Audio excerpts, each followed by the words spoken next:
Hello, and welcome to another episode of the Black Briefing podcast, where we're giving you our unfiltered opinions, perspectives on everything that's going on in Indy, possibly in Indiana, right? Especially the things that impact the Black community. I'm one of your hosts, Samantha Douglas. I'm Wild Style Pichelle. And I'm Greg Merriweather. These men are fire. If you're not familiar with them, please connect with them because they're amazing. I learned so much all the time. I was thinking about that in our pre-production meeting yesterday. I was like, oh my God, they were giving me a full history on all kind of crazy stuff, y'all. And that you can back up with receipts. So Absolutely. Please plug in and get connected with them individually on top of this podcast. So today, we got a lot of things to cover. Obviously, a lot of things have happened in this last month. We do this once a month, y'all. And unless we want to put this behind a paywall, it's going to be once a month for a while because it costs money to make this kind of content and to especially do it well and do it at a certain level. So we love y'all's enthusiasm and support. And at the same time, work with us because we're all also busy and have, our own things going on. And so we're doing our best. Yeah. We're doing our best. Like I said, this episode, we have a whole bunch to get through. It's a bit entertaining. We have a lot of follow-ups, and I think I'll probably start there with the follow-ups. So here we go. Number one, the Blackout Follow-Up. The Blackout Follow-Up. So I know last time, and we didn't really get much flack about it, but we criticized the blackout, where it came from. What can it actually do? Yes, it was constructive. We were talking, about more tangible results if it's possible in a one-day thing. And what you think, Greg? What was the results? What was the results from this blackout? I'm seeing a lot about Target and how Target's numbers are decreasing. Mm-hmm. Just based on the things that I've read, Target was planning on having a rough year anyway. Yes, they were. Not only that, there was a lot going on with how Target was going back on a lot of stuff with LGBTQ. Yep. A lot of stuff was being removed from the shelves there. I've got a history with Target I used to be an operations manager for them in distribution. And I remember in one of their return centers how everything LGBTQ was just snatched. And they were just like storing it and putting it in certain places. Like don't send this out, so on and so forth. So a lot of stuff took place. So I knew that they were facing a lot of flack for a lot of things that were going on behind the scenes. And this would be a year of rebuilding. Yeah. So they're rebuilding the brand of Target. So therefore, the losses that they are taking, they've already assumed that they were going to take. But they're still ahead of schedule as it relates to their money.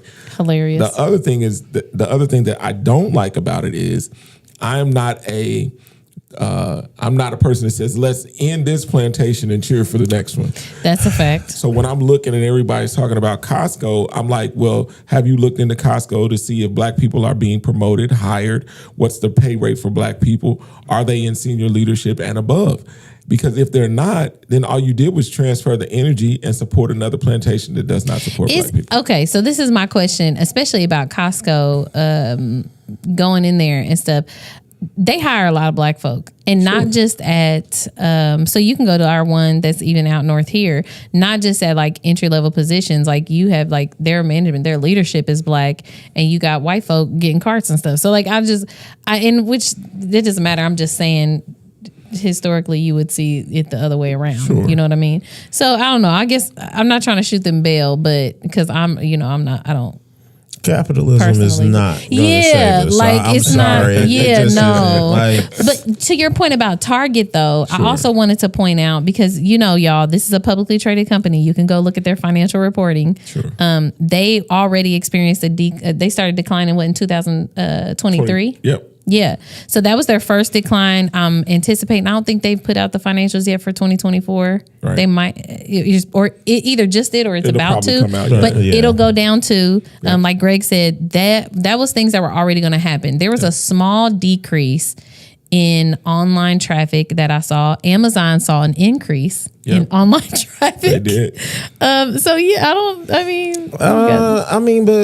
who was the boycott against? Because Yeah. I mean, there was a different flyer for every day of the week, or actually every day of the month. There was a different flyer about what was supposed to be going on. Nobody knew what was supposed to be going on. People were mad at people for criticizing it, but there was a lack of leadership. And then what was the guy? The Schwartz. Yeah, the white guy that just kind of made it up and the people something. Yeah, something, and he was like kind of a scammer, criminal, something. Lord Jesus, I ain't even see that part. As always, we're gonna put the receipts in the description. There is actually, so we started talking about this in our text group and realized that I decided to dig through. I found 35 different flyers. So you had more than a 35. Flyer for every day of the week or a day of the month. Yeah. Yes. 35. That is complete confusion. That is not organizing, and everybody can be mad, but don't be mad at the people because there was no clear leadership. There was no clear direction. There was no clear demands or objective or anything. I just don't like, when I look and see even like with the pastors that are behind this thing with Target, and it's almost like I have to say this. It's almost like crime prevention in a sense. When you look at people who take statistics that are not really true statistics and then make it like they're the impact for it happening. Yep. Because they've never, most of these guys have never operated in any business realm to even take the time to go look at it and see what trending means in a company. So therefore they're taking credit like, don't go back. We're making it happen.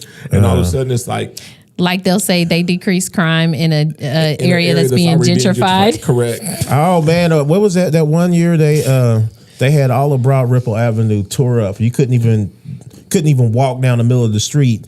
And they said, well, we put up these police cameras and the crime had dropped. And it was like no one could drive. Yeah, nobody could even get on the street. You couldn't even walk down the street. Lord so it's those types of things that really disturb me because I'm looking and I'm just. Let me just say this and be honest. I'm not in the church on Sundays to know, but I'm sure somebody's asking for the money that the people aren't spending. Lord, supposedly. you are just always going to drag the black church in here. That is Greg. Just also remember, we got this disclaimer at the front of this podcast. That's Greg. I want y'all to look it up before Greg's we words are Greg's. I want y'all to look this up and go Google just how much money the black church brings in every year. And they say that the number says $3 billion, but they say it's anywhere between $3 and $11 billion a year. I just want God to know to read the disclaimer. Yeah. And, there's read the disclaimer. God, my God. So that's I don't think there's much argument about it, y'all. It just didn't do much. I don't think they're supposed to be boycotting Amazon and then somebody. Yeah, there was a whole schedule. Yeah, so some of the flyers had a whole schedule of the days they were supposed. Yeah, I ain't. These companies probably put out some of them flyers. Like, let's be for real. Like, but do they know the depths of these boycotts? I mean, you got to turn off your Fire Stick. Mm-hmm. You probably how you get your stuff delivered, Audible. There's so many different things that are attached to so many of these companies that we don't even realize.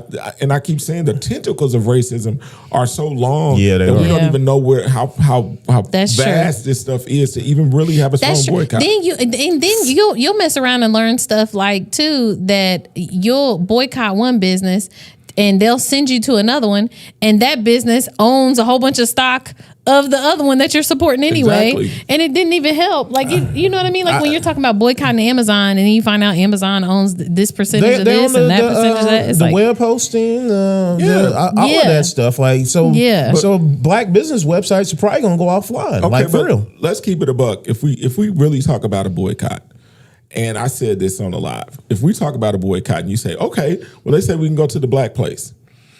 And I keep asking, do they own the building? 2, if you go to the black bar, do they own the liquor? Do they own a spoon, a fork? Do they own a plate? Did they get the food from a black farm? Mm-hmm. I mean, when it's all said and done, we don't even look and say, we don't have a strong plan to say, man, this is really going to impact the bottom line of racism, because there's so much stuff that we live through, not looking at it and saying it's not ours. Yeah. And two, not having enough, like when people were talking about Airbnb, like boycotting Airbnb and stuff like that because of whatever their owner supported Trump or something.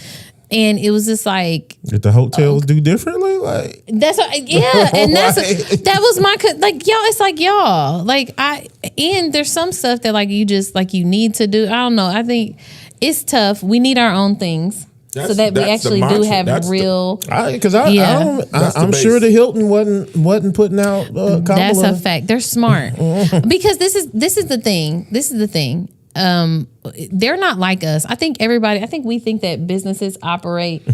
What? Shout out to Kendrick Lamar. Shout out to Kendrick Lamar. Yeah, they're not like us. But I think they think businesses operate with your same kind of logic. And it's like, no, they're not making guesses at that level. No. They are running polls. They're spending the tens of thousands, whatever, $1 million on a poll to figure out who's going to win. And they're putting their money behind the winners because that's who's going to actually impact their business once the election is over. Right. This is not a guessing game. So a lot of people that supported Trump, it's not even about liking him or supporting him. They just knew he was going to win. And and businesses aren't a monolith, just like everybody else is, demographic isn't a monolith, but also when you look at the campaign donations, like we'll talk about Lilly Pharmaceutical, they play both sides. Like most of them. So most of them do. They will play both sides. Yes, because at the end of the day, they're trying to justify things to their stakeholders, to whatever is going to keep making them money. Like in capitalism, baby. We're the ones that get emotional about this stuff. Sure. They don't get emotional. Now, it's cool when you see somebody stand on business and be like, no, just in principle, we're not doing this. That's cool.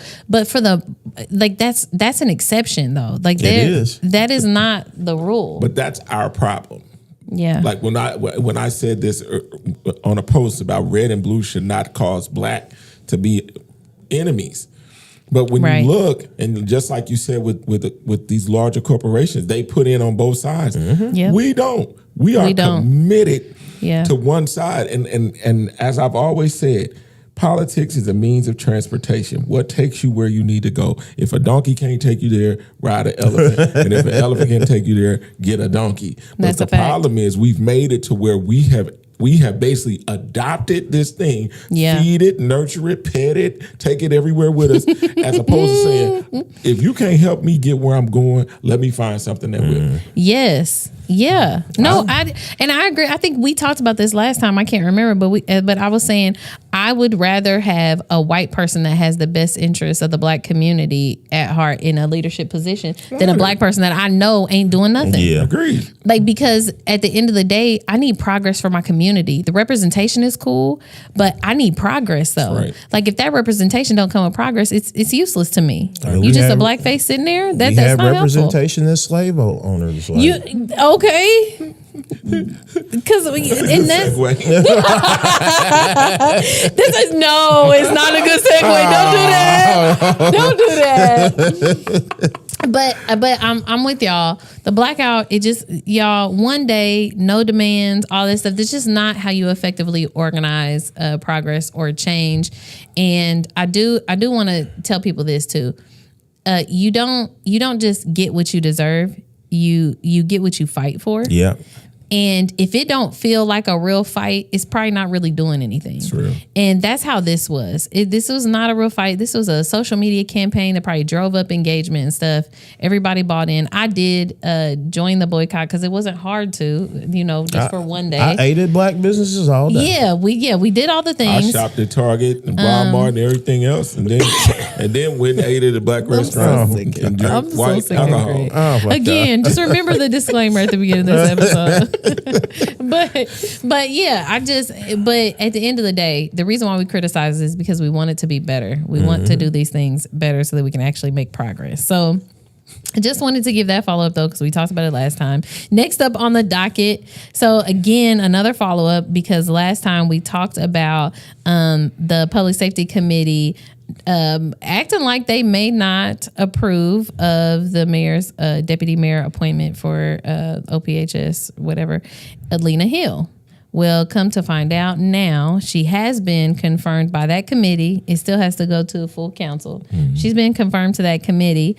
But also, though, has named the new director for OPHS, which is Andrew Merkley, who was formerly over the homelessness initiative, right, with the city. I think one of my concerns, I just thought it was wild. I thought the council was actually fighting back. I thought we was going to see, I didn't think they were going to confirm her. And I was excited about it, if I'm being honest. Not because she's a bad person. I don't know her personally. I'm not one of those people saying she's unqualified. That's not me. Okay. It's not me, not for me to judge. But I saw it in a bigger grand scheme of things, just pushing back on these appointments, putting some kind of standards in place for who we're putting in these seats, actually expecting some effectiveness. And then as soon as, she's confirmed, the first thing we see is her putting this white man who arguably is not effective in his last role. And now he's getting promoted to a new role. That's concerning for me.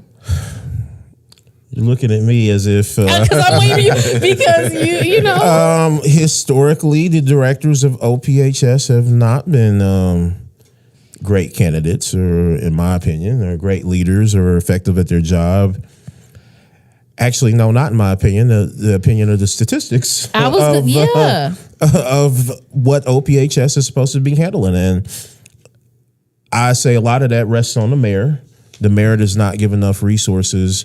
But also, all of these people play ball and carry the water for the mayor. And when we look at what happened with winter contingency this year, where there was not enough room to for people, unhoused people, to go during the winter. There was people that froze to death. There was all sorts of stuff going on, and they knew ahead of time that winter was coming. Yes, they knew ahead of time that winter was coming, but they also knew ahead of time that we weren't going to be able to get in certain people or folks into enough shelters and stuff. There just was not enough of things. So we know going into this. So I remember it really stuck with me when I saw him get this new position. Again, I don't know him personally, so this is not anything personal. But when I saw him get appointed, it really stuck with me that just last episode, you were like, somebody just froze to death last week. And that stuck with me because it's just this is the epitome of looking like we just don't want to be effective. We don't want effective people in this role. And it's getting harder and harder to argue against that point because, I don't know. I guess I have to see what he's done. I just don't. Can you point to anything you're more familiar with? I'm looking at you because you're more familiar with the homelessness. So he's done well with the eviction program. Mm-hmm. Homelessness, no. I'm not going to give him that. In fact, I had to help protest the Proposition 256 that would have fined everybody feeding the homeless. And then they had this whole thing of why they had to do it. And I looked into it and it was all incompetence. Yeah. So, he was involved in that. He wasn't the only player, but he was definitely a major player in it. Yeah. I hope he does. I do hope he does a better job at being director now. I mean, we all hope he does. I think that's the problem. What is Dick Gregory said it best. Hope. He's like, hope. What is hope? He went off about it. But I think that one of the things that I look at in our community as Black people is that abuse is so strong in our community that we will take 4 years of abuse and turn it into 8 years of abuse and turn it into 12 years of abuse. And then all of a sudden we look and say this incompetence, we're acting like this incompetence is new. It's not. We knew we had an incompetent mayor after 4 years. We knew he picked people who were less competent than him because he didn't want people who challenged him. He still doesn't want people who challenge him. You look at anybody who gets selected and goes into these positions, they have no voice. You didn't hear from the first Black deputy mayor of neighborhoods, that was David Hampton. He got silenced and sent away. You looked and you got another one, they got silenced and sent away. You look at everybody that was around there, they got silenced, sent away, found another job, and then they kept quiet even after that. So when we look now, after having 4, now 8, now this 9th year, it's like, why expect anybody to be put in a position that we believe is competent? if you look at even Thomas Cook, and you realize that all these complaints came up on him. Yes. The committee heard the complaints. They were filed with HR, just like with Lena Hill. And all of a sudden, they still pass them by. Here's the problem that the citizens of Indianapolis who pay taxes need to understand. Once the lawsuit goes through, we have to pay for it. We do. That's a fact. So we need to be more involved in looking at these situations and holding the mayor's feet to the fire on who he selects and the people we elect that let these things pass, because we are left holding the bag every time. And 9 years of this should be enough.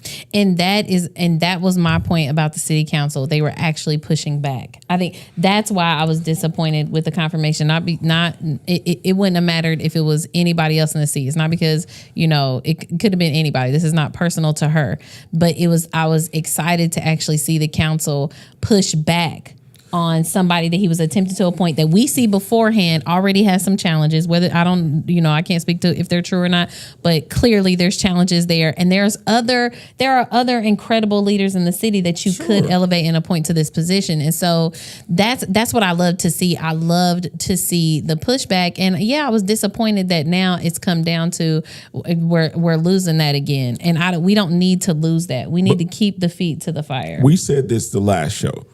Once people push back, especially community leaders, what do?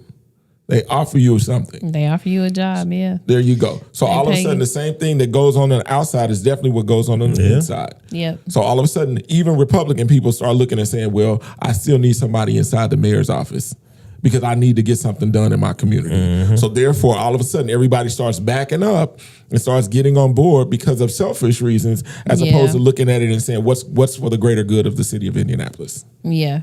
And I really don't think this stuff is going to change until we get a new administration in there.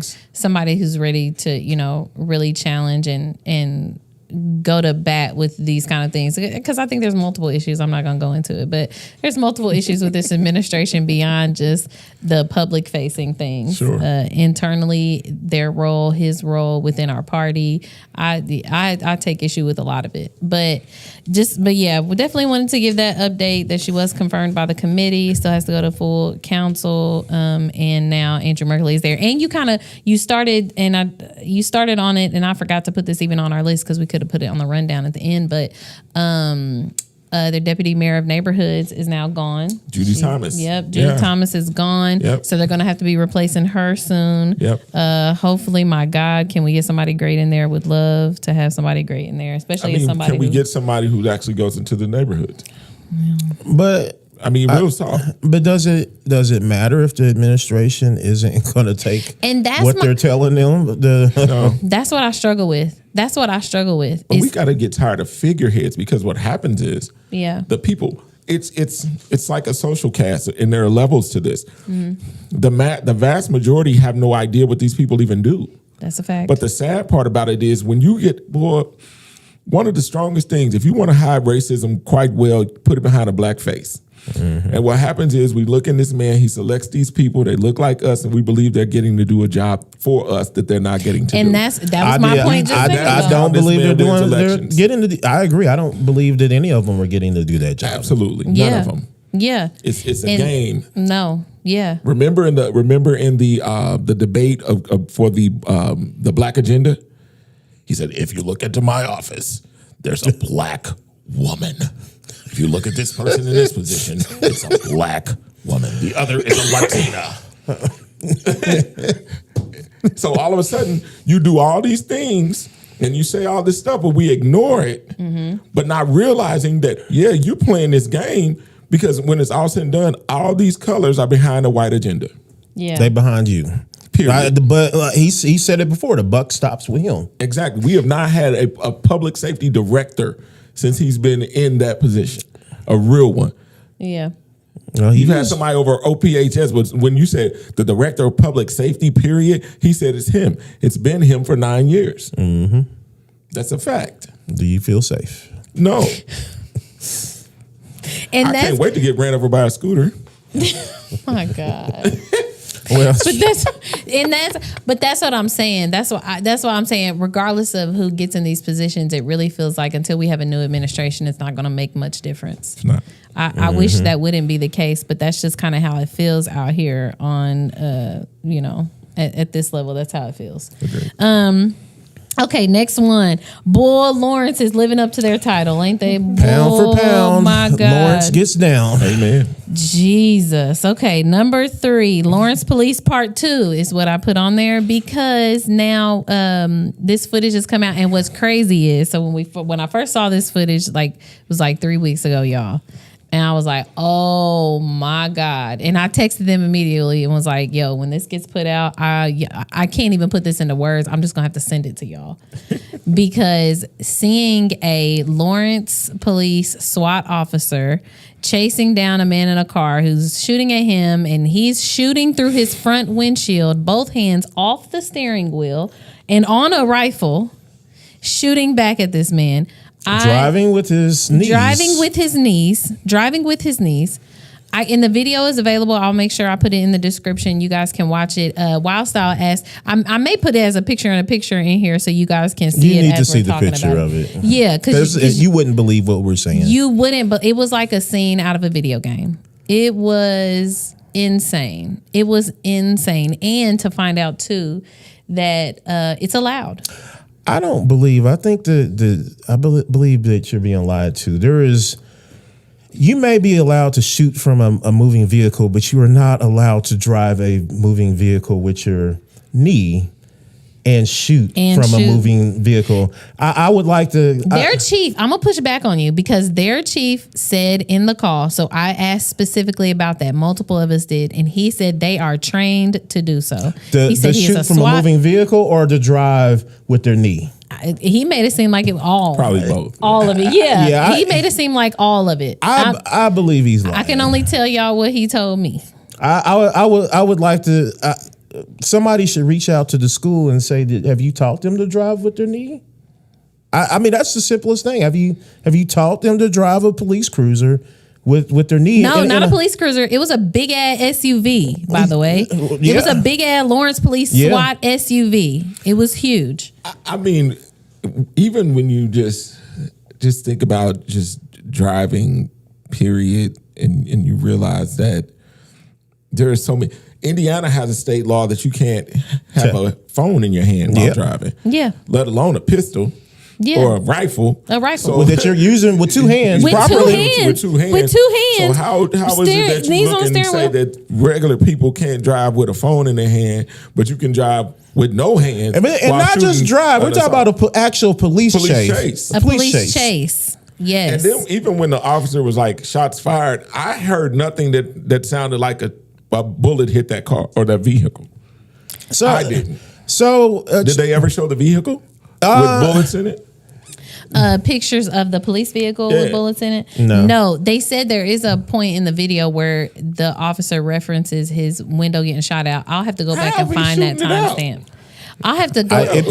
Like he had already been shot out before he was shooting through. But I'll have to go find that. He probably uses a service weapon for that. Because I heard nothing that sounded like the something hitting metal that sounded like that. What? And not only that, why would if I'm driving like that and somebody is shooting at me, you could take your foot off the accelerator. You could. Why would I keep driving faster? You could. I mean, that's always a choice. Like it's an elective decision to keep your foot on the accelerator if somebody's shooting at you. It sounds tremendously false. And then not only that, let me just say this. One of my biggest concerns is just holistic safety. Mm-hmm. Drive the dude who pulled off was wrong as 2 left shoes. Yeah. Right. If he was shooting, he's wrong as 2 left shoes. Right.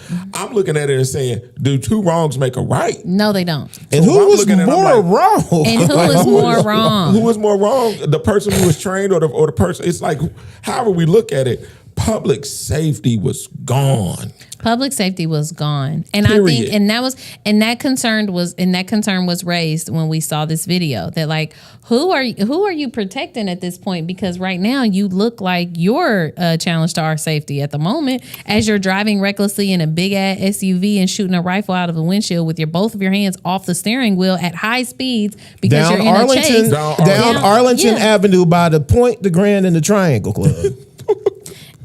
And you can't. I don't know if that sounds safe either.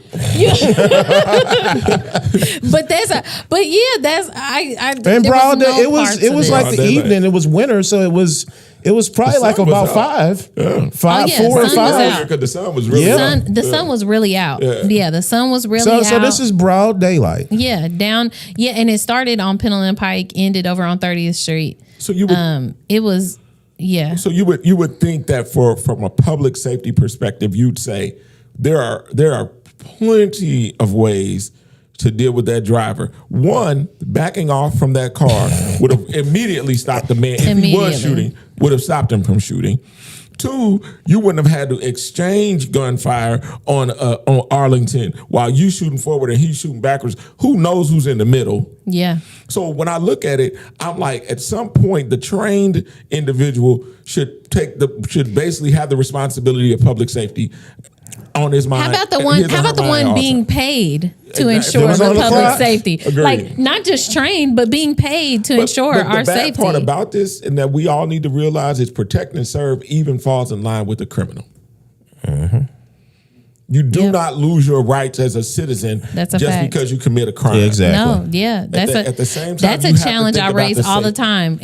I could have just killed 10 people, but in this moment, if I'm not a threat to you, you do not have the power to use deadly force. Correct. Because then what? Nobody can surrender. You can't turn yourself. And he definitely couldn't surrender. Like I don't know if. I don't know if he was even conscious when they say he was shooting back, but you can't tell from the video. It's hard. It's hard to tell from the video. And then by the time that they're stopped too, you have the main officer that we're talking about shooting a rifle. You have another Lawrence officer also shooting a rifle. And then IMPD jumps in and shoots his service weapon. Like the dude on Harlem Nights. Was it Harlem Nights? No. Man, my buddy said the same thing. He said the same thing. So it was, by the end of it was a mess. You couldn't tell anything. For clarification too, this is Lawrence Police. We did confirm with IMPD this is not something that they teach or condone or encourage their officers to do, which is why you don't see IMPD doing it. So even though there is now a statewide rule about use of force and things like that, what's allowed and what's not, individual departments still do have the power to tell their officers, this is not something we suggest, this is not something we teach, and this is not something we encourage. Also, I would like to bring out some key points here is that when the guy drove off the parking lot after letting the woman out, from the initial stop, and it was just a stop. The guy wasn't thought to have committed a crime, like a serious crime or anything. It was a traffic stop.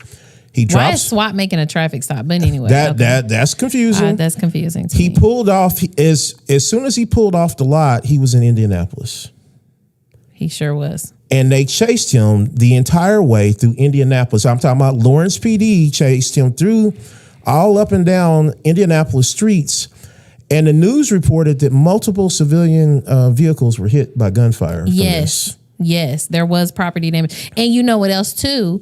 The only reason why we have this whole video and footage and all of this is because it happened in Indianapolis and because IMPD it released the footage. So IMPD is releasing Lawrence Police. Yeah, it's there. Yeah, because it's in the city. Because it's in the city. But I'm making that point though, because Lawrence PD, the reason why we're getting a lot of this stuff is because of that, or like with the Walmart thing, it was like civilian footage. Yeah, or we wouldn't even have this footage because there's nothing in place that requires them to be transparent with the public, and that is step one. Like before we can even change anything, we have to know what it is that needs to be changed. We have to know that these things are happening.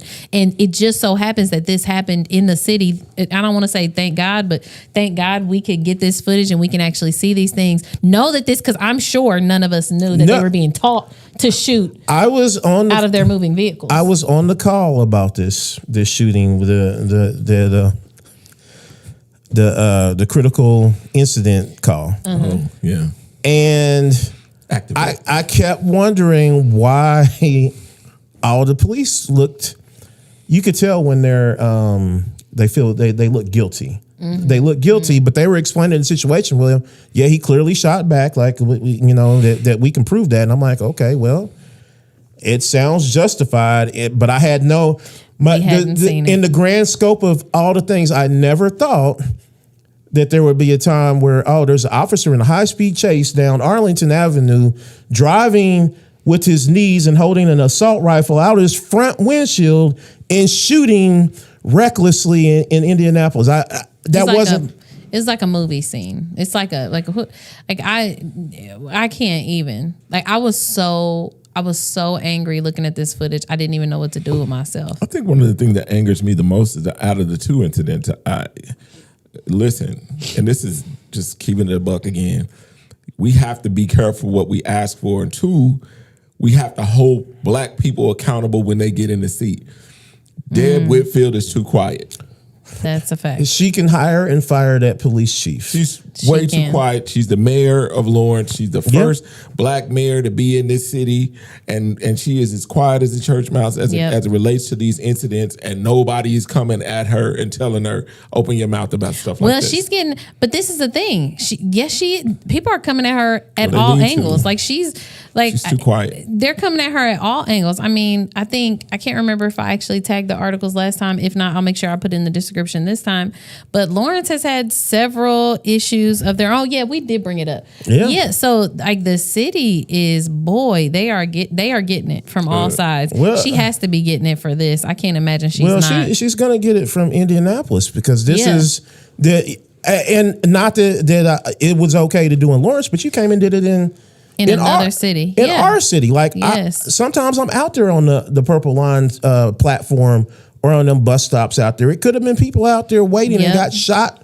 Or when you're driving with your knees and you're driving an SUV, it's very easy to go roll that thing over. He almost hit, y'all know when he was leaving the parking lot, you saw when he was whipping around those storage facilities, he almost hit one of those storage buildings. Even before leaving out, he had to swerve around it because it was just these are conversations that have to be had. These are things that have to be changed. I don't know what they've done or how they've trained or whatever until now. Obviously, if the bigger predominant police department, if that's not even something that they're doing, it's probably not something you should be doing. And you shouldn't do it on there's certain stuff that you don't do in other people's houses. Yeah. And they came over and did this.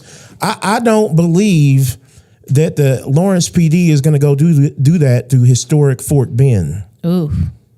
But you'll do it on 38th Street. You'll do it on Arlington Avenue. You'll do it on 30th Street. Yep.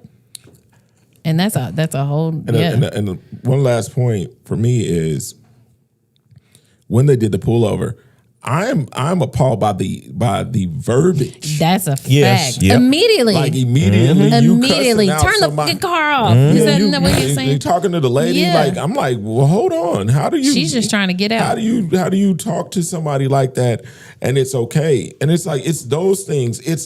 It's de-escalation. Yeah. Yep. And all of a sudden when some officer thinks that they can talk to someone as if they're their child or if they're someone that is less than a person, it's those things need to be recorded.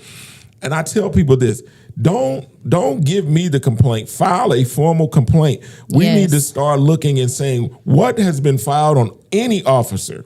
Yes. Because we need to go back and get historical data to actually prove a point. And then, if it comes down to lawsuits, then I'm all for it, but we need historical data. So don't be afraid to file a police report because you should. You should file a complaint. Yes. Period. Yes. Yeah. Every single time.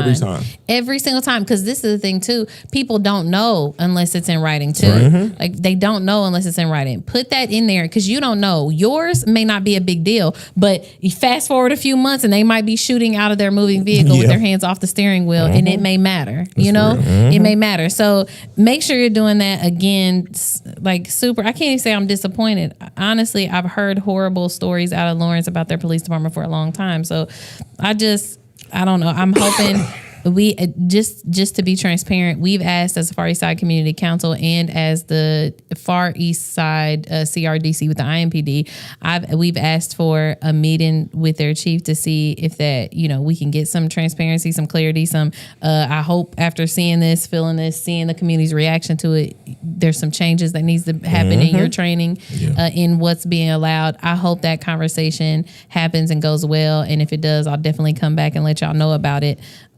But yeah, it's just another super disappointing video. I'll make sure I put I'll tag it below in the description.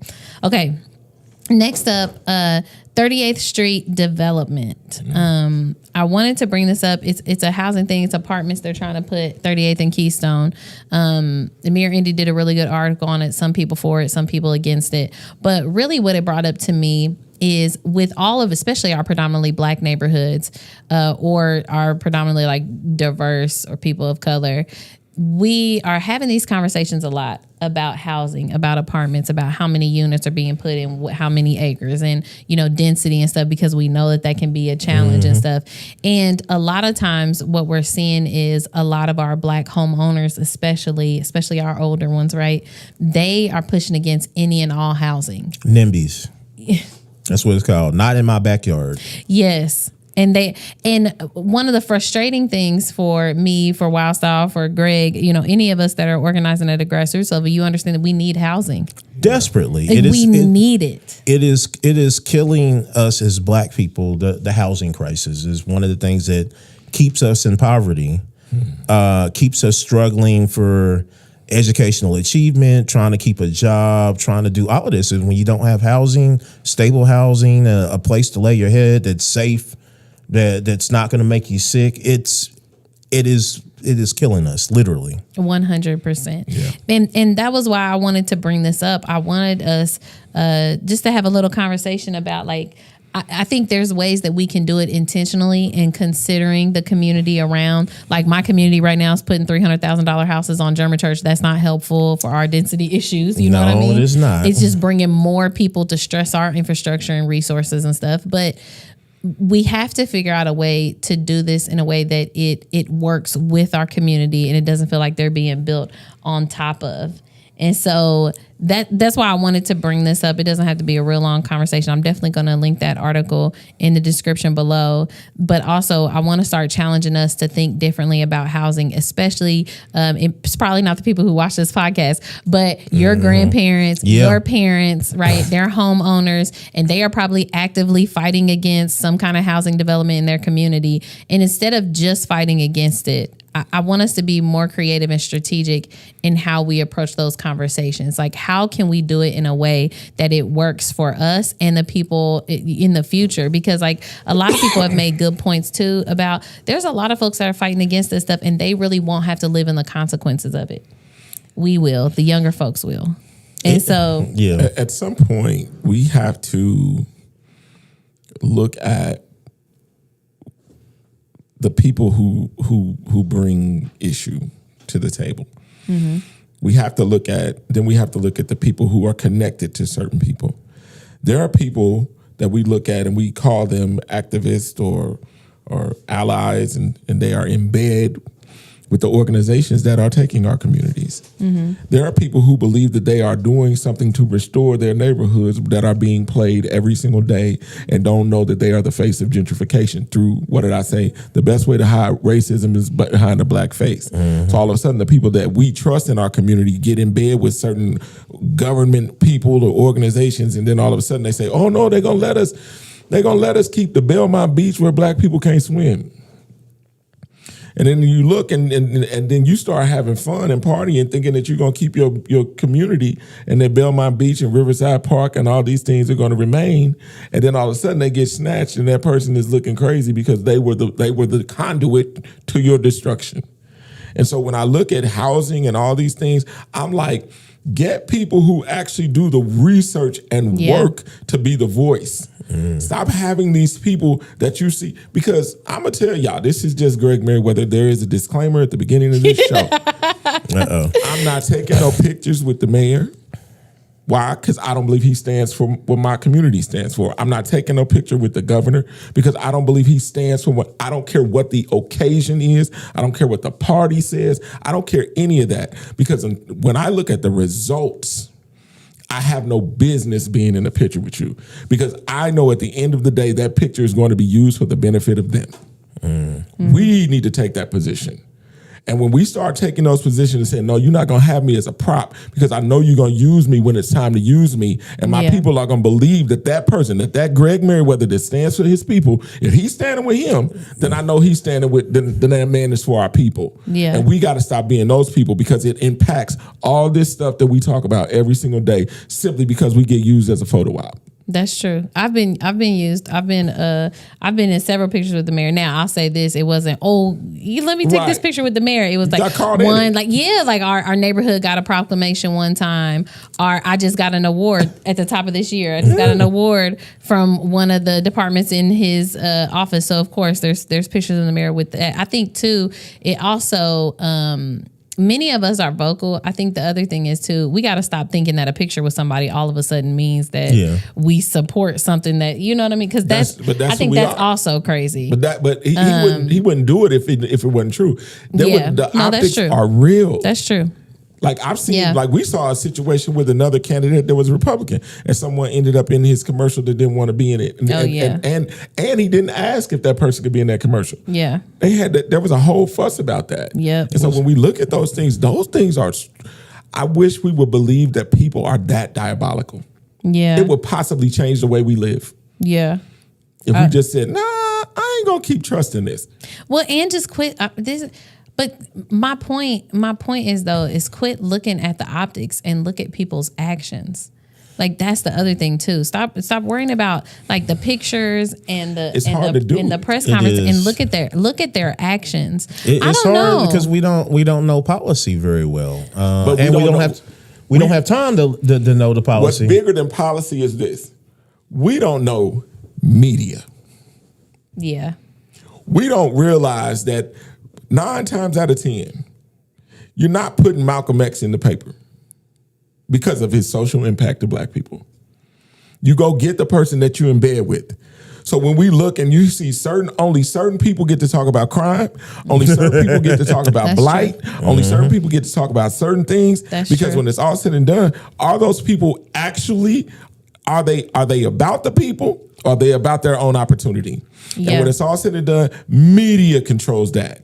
And until we get to the point of saying they're not going to give that N-word an award, they're not going to have him on a panel, they're not going to have this person in that room. And then when we start looking, go look, and I'm going to say this to the camera, go look at the exiled people. Those are your voices. Period. I stand on it. Because what I know is this, your enemy will never, if I know for a fact, none of them, I can say everything correct. And when it's all said and done, because I say it, I'm an enemy. The job is to make me the enemy of my own people.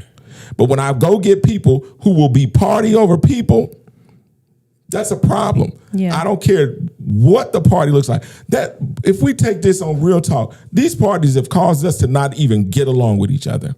Yeah. And then who is it beholding to? That's why I refuse. I refuse. Yeah, that's why I refuse. Most of your people are the truth. You'll see me with folks, and nobody's going to convince me to turn my back on my people because of a party affiliation. That's insane to me. But having historical data showing us the people who don't get that are the people. It's like the Marcus Garveys, the Malcolm X's. The Larry Bonds. The Black Panthers. Oh, so he's a little different. Oh, wait, he's an exile. Hold on now. Hold on. That's why I said. But we're talking exile. When I say exile, I'm talking about people who talk the plan, who stick to the people. Those people are not the people. Yeah. Fred Hampton's grave still gets shot up to this day. Yeah, still does. So when we think about that stuff, it's like, we get on board, and I'm gonna say this, and we're a little off topic, but we become our own lynch mob. We have become the people that says, if I wish somebody would draw the picture of the last lynching in Marion, Indiana, and put all black people and put black people hanging, because that's us today.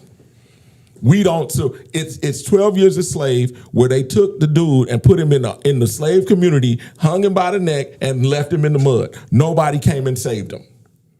They got on board with it, and that's what we do in this town. The person that they hate, we hate. Do you think? But this is my question though. Do you think? Because this is where I'll come in and be like, okay, not for the people who are. You know what? I'm not even gonna say this. Even the people that are in leadership. Like, do you think we know how?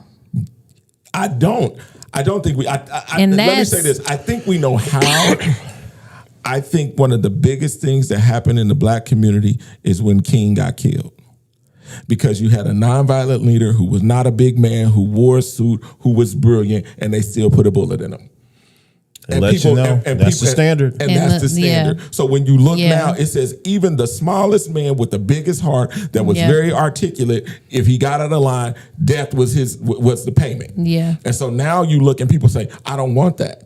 Yeah. And then not only that, affiliation with that causes destruction. Yeah, it does. Well, so I was going to say, people don't even get on board with the pariahs because they say, I don't want no parts of that. Depending on where you're at too, depending on where you're at and what you do, how you provide for your family, like they start threatening those kind of things too, and it'll quiet you up. And that's why I don't go. That's why you don't see me go real hard on people like that, because it's just like, but because I understand at the end of the day, like what we really need more than anything. And I was just talking to somebody else about this, is we need the leaders at the top that can't be touched by those kind of things to really support those voices that are at the bottom. Like that's what we need. I'm not saying it's going to happen, corrupts. Greg. I'm not going to say it's going to happen. But I'm saying that's what would need to happen, because otherwise what you end up getting is you get leaders like us. Like, the only way that I can continue to tell the truth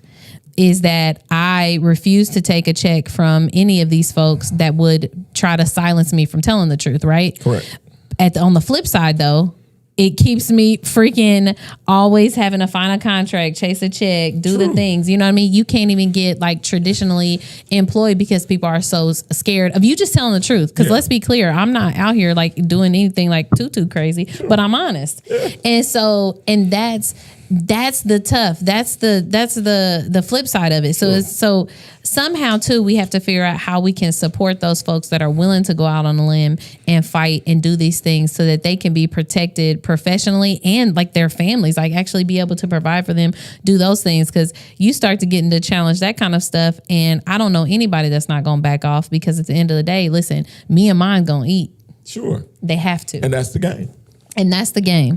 And that's the game. And so I just wanted to put that in there, because I know there's some folks, because I've seen them, that want to do more. I think there's a lot of folks, we were just talking about the mayor's office, I think there's a lot of folks that go in there optimistically thinking that they're going to be able to jump in and make a change. And you jump in and you realize you are a drop in a bucket that doesn't even have the capacity to really get anything wet. Like, I went in there, they told me that. They told me when I went in, you did not come in here, you do not come in here to change anything. And that's verbatim. So I think one of the best things we can do, one, this podcast, right? Getting people educated, like helping like give the game on how this stuff works and goes, so that we can move more collectively and strategically, and be informed. Like you were talking about, like we don't have the time to read this stuff, to watch this stuff, to keep up on everything. I can't even keep up on everything, y'all. I promise. It seems like it, but I don't. They tell me stuff all the time that I completely miss, and because it's just so hard, and it's like that by design. It is. But I think the more of us that get engaged and involved, the more of us that are plugging in and helping. And because I looked at him with the homelessness, I looked at him for the housing, I look at him, I look at him for the charter school history, right? I'm looking at him for that stuff. You talking about background information, relationships, how folks are connected, stuff like that. I'm going to look at Greg for that kind of stuff. That is, we need each other in that way. And like, if we don't, we have to quit being insecure about what we do or don't know, or what we do or don't know how to do, and just come to the table with whatever we have, wherever we're at. Because you have value at this table, and we need you at this table. We need your input. We need your perspective. We need your connections. We need whatever you can offer. And I think that's what I'm hoping comes from this kind of stuff, these kind of conversations, is that kind of organizing. So Agreed. I'm gonna go to the next one. I just wanted to make sure we plugged that little housing thing because we have to start looking at this stuff different. Agreed. We need housing. Agreed. 5. Okay, and this is gonna be a bit of a segue for us. I don't know if y'all saw it, but there's a video going around on social media. I'll make sure I link it. It is a video of Ed Delaney tearing apart SB 518. And my God, today, I loved every piece of it. And one of the things that I loved most about it is that we've talked a lot about 518, how it will redirect funds from IPS, but like 57% of operational funding from IPS to charter schools, right? And for a point, charter schools are already, the ones that are in the innovation network are already getting support from IPS through transportation and things like that. So just FYI, just want to throw that in there. But through his tearing apart of 518 and its author, I learned that not only are they trying to give this money to charter schools, but it really takes away from the commitment that the state made on giving dollars to charter schools. So basically, it would be in place of the funding that the state has committed to give charter schools. So really, we would be bailing the state out. Correct. Yeah, it's a nasty little bill. Our charter school advocacy organizations, some of our charter school CEOs have, I'm gonna be honest with you. Let me look, which camera I need to look at. Yours? Yes. They're lying to you. Yeah. They're telling you that the bill is to make the property tax money follow the child, and that is a complete and utter lie. I don't have any children, and if this bill passes, my money will go to charter schools. Along with my neighbors that have IPS students, their money will go to charter schools as well. The reality is that the bill takes away the allotment per student that the state was giving charter schools because they didn't get property tax money, and they're giving them IPS's money. So there's no more money coming into the system with children. Right. We're just taking money away from some kids and then taking the state's money away from those kids, and everybody's poorer from it. Yes, I love that Alicia Johnson. I'm pretty sure on her interview on make sure y'all check out Open Lines too with Cameron Riddle. He's done a really great series on this where he had Shannon from the Mind Trust on there, and then he had Alicia Johnson on there with IPS. And through both of those, you get a whole lot of information about this stuff. It was really helpful. But one of the things that she was bringing up is just saying, like, listen, they have lots of charter schools in their innovation network. They're supportive of them getting more funding, just not it coming from a district that already is underfunded to begin. It made it out of the Senate. It was tight, though. I don't know if you guys remember us talking about that last time. It was tight making it out of the Senate, but it made it out. Went over to the House. I think it's still there. It is. Yeah, it's still at the House. Supposedly, it's getting combined with SB 1 is what I heard this morning, but I don't know the facts behind it. So that happens a lot. They'll combine, bills that they feel like are similar or, have the same kind of topic, and they'll put them together. I'm not familiar with SB1 at the moment. SB1 is the bill that basically defunds all the schools across the state. Oh, Lord Jesus. The property tax reform bill. Cool. Yeah. So cool. But yeah, because it's having to do with property taxes, so I'm sure they're, some percentage of are in that school district are not in that public school, then those public schools basically go away. But SB1 will defund everybody because it caps the property taxes in a way that it's not. This isn't just an IPS or Indianapolis thing. It's going to hurt the rural, the medium-sized cities, everybody. I mean, because now SB 518, the reason why we're harping on it being about IPS so much is because IPS has so many charters within their district. That's why a lot of you don't hear like your school district, especially if you're in like Warren or Lawrence or something like that. They just don't have as many charter schools in their district, so it's not going to affect them. I don't know if they have any. Yeah, so Warren had Andrew J. Brown, but it's about to close, right? I think. I can't keep up with. I think it's a different charter school opens and closes every other day. Yeah, Lord. 70%. So I'm pretty sure it's about to close. High rate. Yeah, if it's not closed yet, it's about to close. That one was in Warren, and then I had questions about some other like Tinley Summit, but I guess it's just outside of Warren. Circle City Prep, things like that. Obviously, I'm more familiar with the Far East Side, but that's why you don't see your school. It's not that IPS is specifically in this legislation. It's that it's the biggest school district, so it has the most charter schools within it, and that's why it challenges it so much. It is the biggest, but it's because almost all the charter schools are in their district. Because the other districts combined are like about, I think, almost 2/3 of the students. And when the charter schools are in former IPS buildings. Yes, a lot of them are. Yes, and that, I mean, that's what gets you a whole bunch of charter schools in that district. But yeah, I just wanted to highlight that. I wanted to highlight the way Ed Delaney tore it up because I want to put that in the description. You guys got to watch it. Because he pokes a lot of holes in it, and I was grateful for that. Also, I had planned on us talking about this longer, but I'm actually going to cut it shorter because we have other things that I want to spend a little more time on. But our next topic was the history of charters. You know, a lot of this conversation has brought up a whole lot of traditional public school versus charter situation, and then all the charter schools get up in arms, and not our charter, and it's not this, and we're not this, and charter was this, and charters actually came from this, and it's like, and yes, when you look at the history of charter schools, it was birthed out of the frustration that traditional public schools were not providing the kind of education that our kids need, right? And that our families want. Yes, there still is problems, right? There's problems. But I think we also can't ignore the way that movement has been hijacked. It has been hijacked by white supremacy. It started out is that IPS especially was resistant to change, at least the administration at one point, and maybe or maybe not, charters may have been helping, but at that point it really didn't make a difference because the state was going to take over the schools anyway.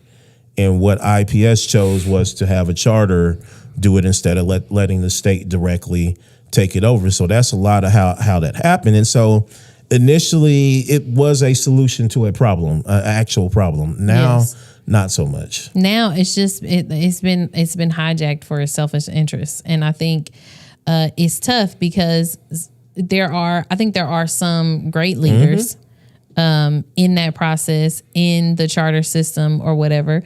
And unfortunately, we know for a fact that there's also some not great ones. And, the Justice Department has dealt with those. But and they're guilty pleas of stealing lots of money. It's a fact. We'll talk about one in our rundown. But I did want to give that highlight that, yes, charter schools did start for a very good reason. Sure. But where we're at now is so far from there. So next thing up, it is the Friendship NBC vandalism, but also just there's been an uptick in vandalism in Hallville, period. Yeah. I also wanted to highlight that Friendship NBC. So when you see people passing away and stuff in our community, especially when they're young and they don't have life insurance, their family doesn't have the resources to bury them, it is Friendship that steps up. 90% of the time, it is Friendship that steps up, that holds their funerals, holds their repast, even when they're difficult, right? Because there's a lot of them where they're like, other places won't even hold their repast because they're worried about more violence happening and stuff like that. Friendship steps up. And so, one, I wanted to give them that shout out because that's real Christian work, okay? That is showing people the love of Christ, filling that void, stepping out when people are in their worst times and being support for them. And I wish we had like a little hand clap thing. Maybe I'll try to find one and put it on here. But for real, I wanted to give them that credit. So I was super saddened to see that they had been vandalized. But now there's been updates. Yeah. They actually caught the people who did it. Yeah, they actually caught the people who did it, some juveniles. It was a shock because of what's been going on in Hallville. It was shocking because everybody thought it was going to be people of Latin descent and found out that they were not. They were not. And so I think they were white, right? They were white. Yeah. Absolutely. And they lived like right across the street from the church.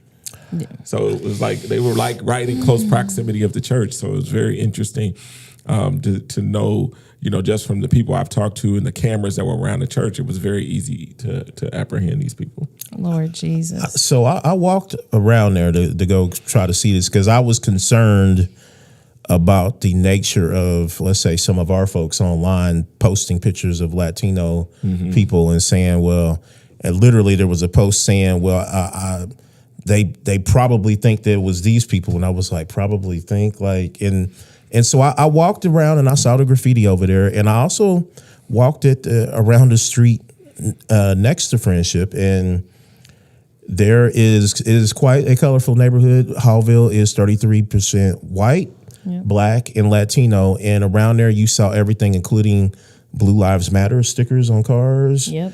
Ginormous American flags with monster trucks and everything, along with Latinos and Black folks. And when I saw the graffiti over there that was on the other graffiti that was the Sir 13 cartel gang, that is a real artist that was doing that. And who did the Missionary Baptist Church thing was some mess. Like they didn't know what they were doing.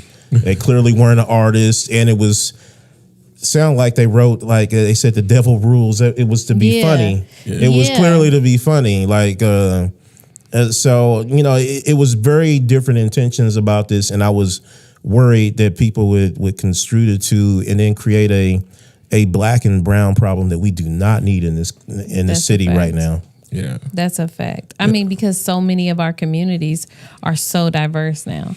Yeah. We talk about the Far East Side a lot, but Hallville too. Like we are so, and I mean, honestly, our Latino population grows everywhere. Mm-hmm. So throughout the state, it's growing everywhere. Mm-hmm. So it just does not serve us to do that. And whomever put out the flyer, I got a call. Somebody tried to blame it on me, but I don't do stuff like that. Nonetheless, I think that it could have really gotten bad because a lot of assumptions were made. Mm-hmm. The whole MS-13 thing is a big deal, and it has been a big deal in Hallville. The Hallville USA sign has been painted over, has been tagged multiple times. So shout out to Ted Hardy for continuously, painting that, and the Hallville Strong Group for trying to get in front of that. I actually met with them. They had a press conference over off, I believe, 10th and Winfield to address that. And so, they're going through a lot right now, but I think that, they're really trying to get ahead of it. And I also want to commend IMPD for getting involved with it because, Chief Bailey and that team have definitely been keeping an eye on all the things that have been going on with the tagging. So being able to solve this one, I believe, helps prohibit what could have happened had they not, because a lot of false blame was being posted, although there's still a lot of stuff that's going on that is true.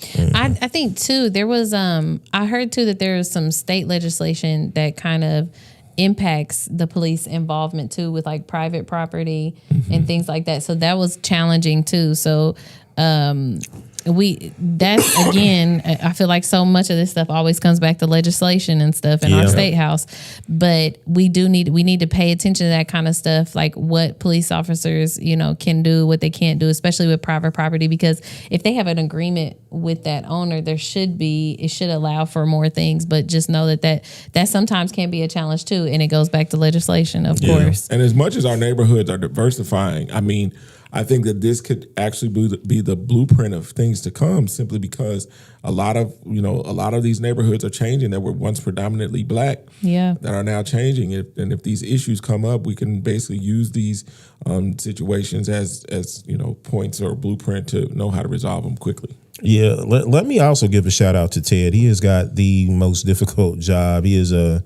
community ambassador for Hallville, and he has a difficult job of balancing all these different people and characters in Hallville. Absolutely. Along with, putting the community first and trying to make sure that, we don't start a race problem, a race riot in there. So it's hard work.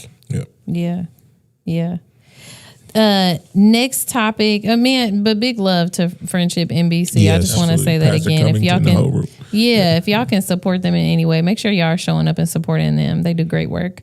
Next thing, Kevin Hart, Mike Epps. So everybody saw it. It's a little older now, but I still thought it's worth being covered and talked about. Greg brought this up. But Heartbeat, I just want to be clear, Heartbeat, which is a company founded by Kevin Hart. Yep. Heartbeat got a deal with Pacers and Fever to create culture-driven experiences for both groups. And then notably, obviously, from July 18th to the 19th, the WNBA All-Star Weekend, where he has made big promises about what he's going to bring through. But it's interesting. But, well, I don't want to go there yet. There's nothing else going on that weekend.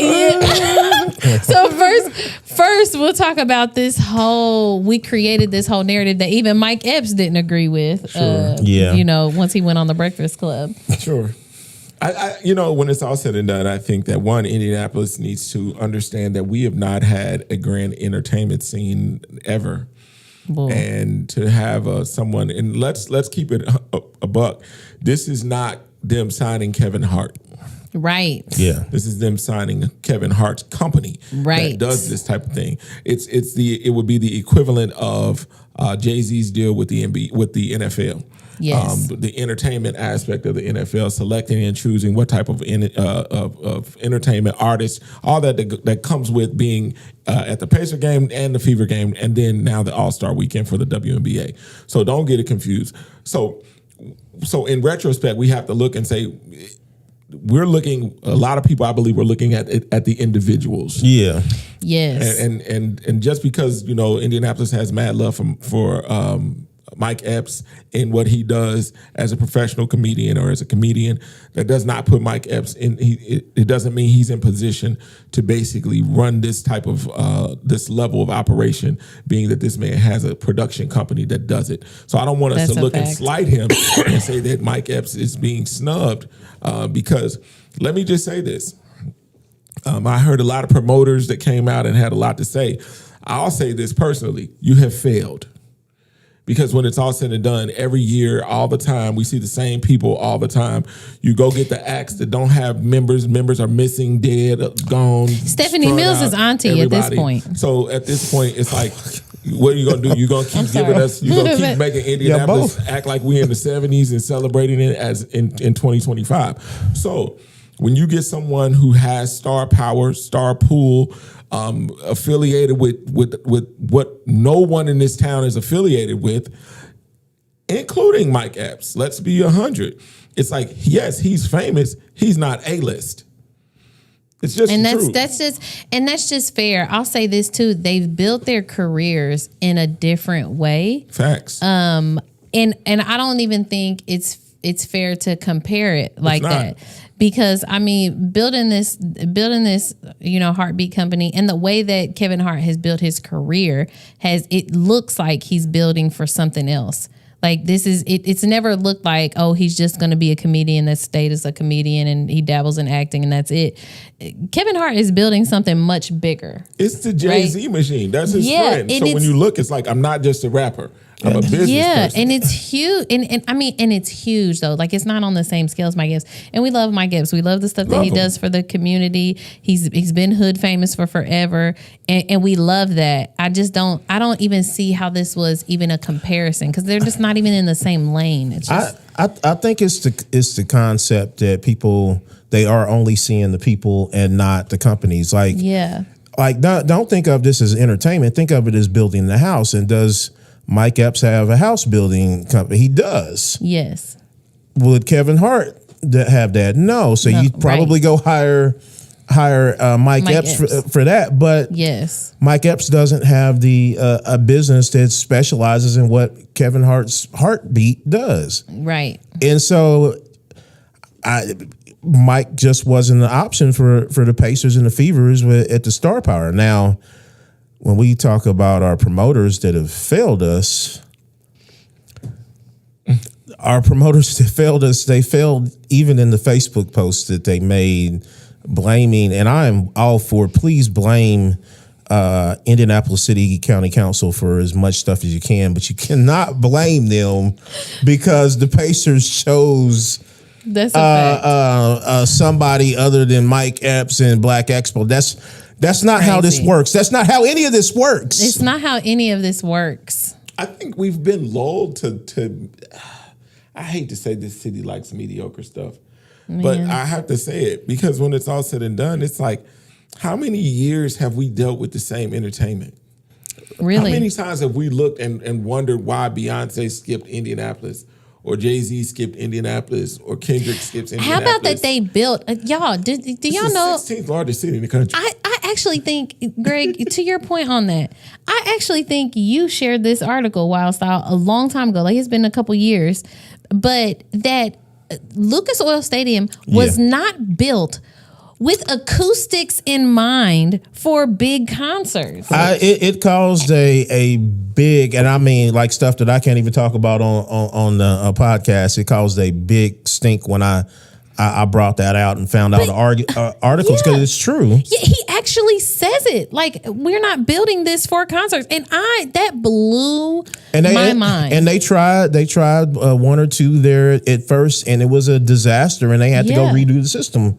Again, there are issues, and I think some of our promoters, the reason why we don't get Beyonce is the reason why they don't fix the venues up is because the competency of some of our promoters that maybe they thought VOP was supposed to go call Beyonce up and bring her in, or VOP probably had Drake's number. Is the way they're behaving on social media. I know a city county councilor, and why did they give this to Kevin Hart? That's what the city county council doesn't do that. Who has you know what's interesting in seeing that all like shake out though is like, what are they pointing fingers because nobody has the power of pull? Nobody in the city has the power of the pull to bring big A-list stars to Indianapolis. Because they're showing that they not only do they not have the power, but that they don't even know who has the power. Correct. Yeah, and that's what I always come back to. Because who is that one?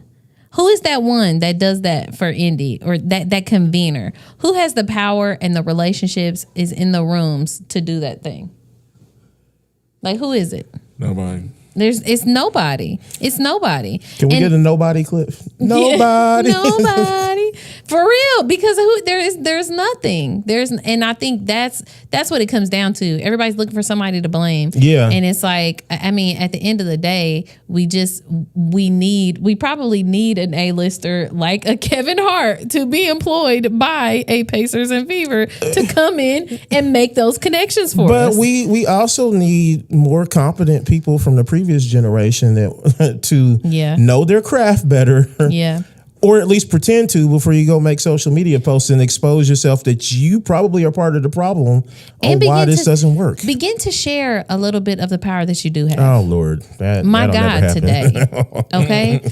Listen, there's going to be a time where we just age you out. Like, literally, we just beat you out just because we're going to live longer. Like, they're aging themselves out. Like, I mean, when you can tell when people just ain't, they're confused. They don't know what's going on anymore. This is what we didn't touch immediately, but the WNBA All-Star Weekend, July 18th through the 19th, is Expo Weekend. What weekend?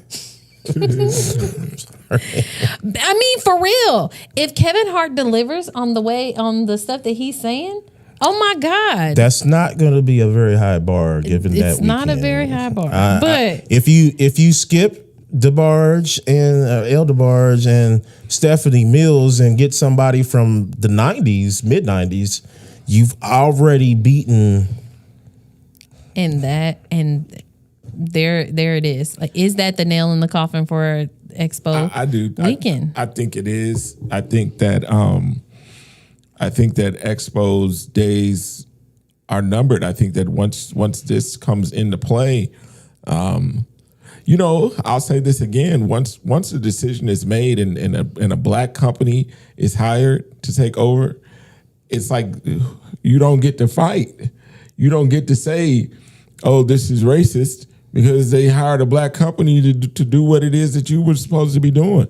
I mean, in fairness, you haven't done it well. Like in decades. I'm about to say because it was a time. Decades. Yeah, because it was a time when they were.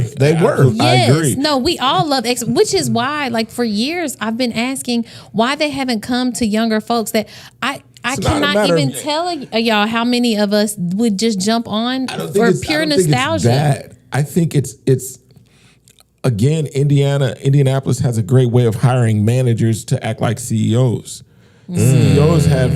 CEOs are innovative. Have vision. Yeah, vision. Things That's beyond true. this. The people that have ran Expo only have managed it. Oh, that's so when it's all Greg. said and done, it's remained the same. It's like, okay, we got to make sure the status quo remains. So therefore, and then if anything deviates from it, they never had a plan. That's how you ended up out in Brownsburg. And then go get young folks with vision, though. But the problem don't let it die. Take the credit. I don't even care. I take issue with your comments about them managing it, because how do you have Shirley Murdoch singing Let Us Lay? I was a Kelly Price singing Shirley Murdoch as we lay at the gospel thing.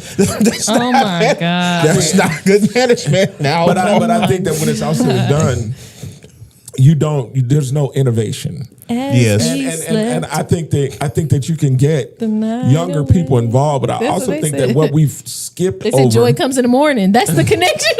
I'm sorry. Go ahead. We've skipped over a generation of people who are really the people who should take Expo now. Yeah. And we're looking to say younger, but we don't want that. We need a tweener. We need the people who have experienced Expo at its greatness. Yeah. And the people who can now give that message. Yeah, no, younger, not young. Yeah. Younger than them. That's what I'm saying. Because when I not look at young. it now, I'm just like, it is. We let these businesses run on friendship and not on qualifications. We Expo still has the top consultant as the former CEO who ran it in the dirt, and the person who runs it now was her friend. So when we look at this channel and this chain of how it's going down, we look at the same promoters who have been Gino, who have been Amp. And then we look at this thing and we say, well, why isn't it getting better? It's because no one has held them accountable. And for the life of me, I would love to know who's on the board, because that's the bigger problem. That's a some fact.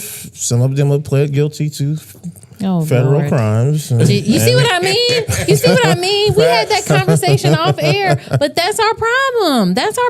We'll get into stuff. Boy, they we don't want people. But that's another thing. When it's, for lack of better example, it's like church. It used to be a time where deacons held people accountable, but now you go get your friends so that you're not held accountable. No, that is true. So when you look at these organizations now, they go put together people on the board who say yes. There's no dissenters. There's no people that go against the grain. That's a fact. And then when you look, it's the same product every year. And they'll shut you out when you do. They will shut you out. So they don't go get people who are innovative. They don't go people who disagree. They don't go get people who say no. They go get people who close their mouth and say, let's keep it with the way it is. And it's not, and one of the things that I hate about that is that's never helped. That's never been effective. Not ever. It's never been successful. It's never worked. I had to take my glasses off.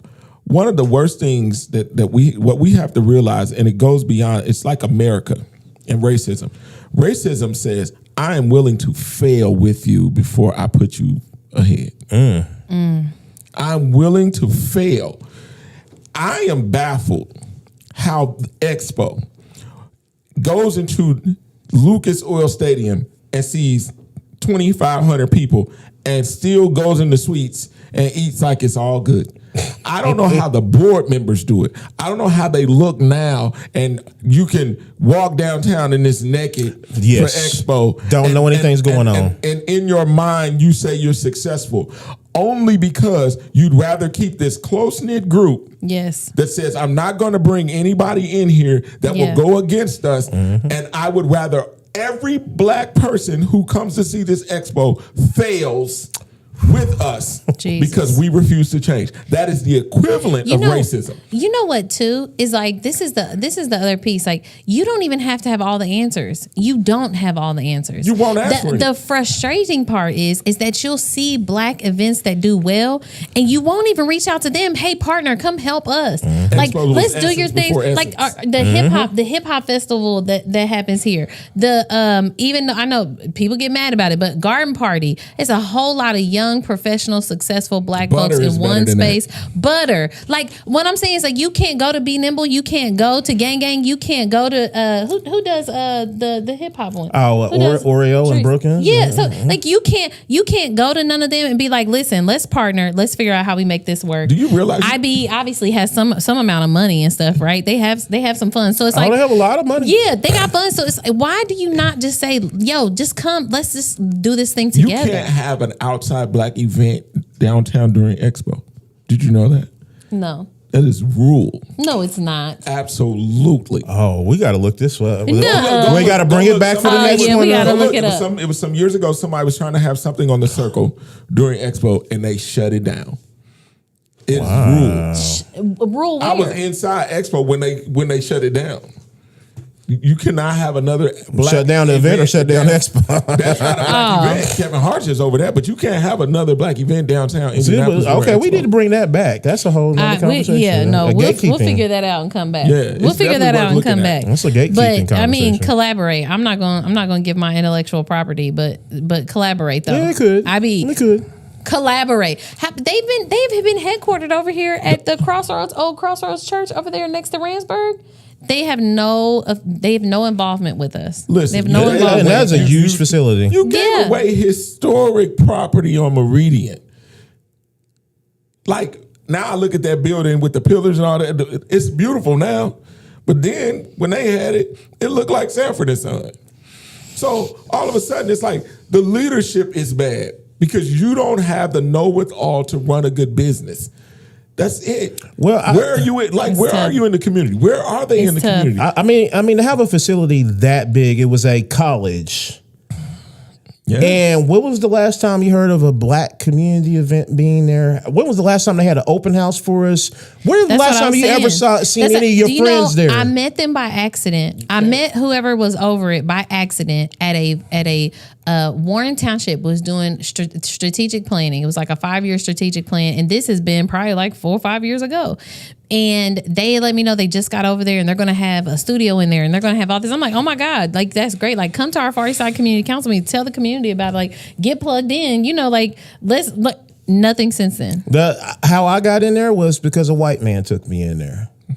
Like I have white friends. And he's the one that took me in there because it certainly wasn't going to be Black Expo. Yeah, it's in the FAR. It's in the FAR. I went in there to talk to them about innovative or creative ideas that I've had, and I will never give them to them for free because they wanted me to put them on paper, and I refused to put them on paper. Yeah, no, you can't put them on paper. But when it's all said and done, it's like what I told them is that they, based on what I have put together, they will be again the biggest Black event in the country if they did it, and it's simple work. But they don't want that. Listen, I'll tell you one now. One of the things that I've been wanting to do for a group, and I'll probably do it through Power to the Polls and through some more serious folks, is can you imagine being able to actually do like a real Black folks, like a politics, like you know how Andre Carson does a hip hop and politics panel in DC for ACL weekend. It's like with the CBC, the Congressional Black Caucus.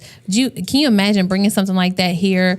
Expo weekend, bring Killer Mike to come talk about politics, why it's important to vote, all of those kind. Can you imagine doing something like that's a gimme? That is a gimme. I could imagine it. That's something. Believe it would Power happen. to the Polls is gonna do it. Let me tell you, Power to the Polls is gonna do it, and y'all heard it here first. We gonna figure it out. Here's the challenge, my sister. Killer Mike is Black. Yeah, he's Blacker than most of our Black politicians. That's a fact. So. Yeah, I mean, they can't take me. They can't take him. I'm saying, no, I'm saying, at the end of the day, they're gonna be like, "Why did you bring this wild man to Indianapolis?" The last time they were doing that was when Reverend Williams was alive. When he told, and he would bring controversial Black people, and he would tell them white folks, Muhammad here. Yeah, and he would tell them white folks that you just gonna have to deal with it. Do you think that they would bring Khalid Muhammad here if he were like, not at all?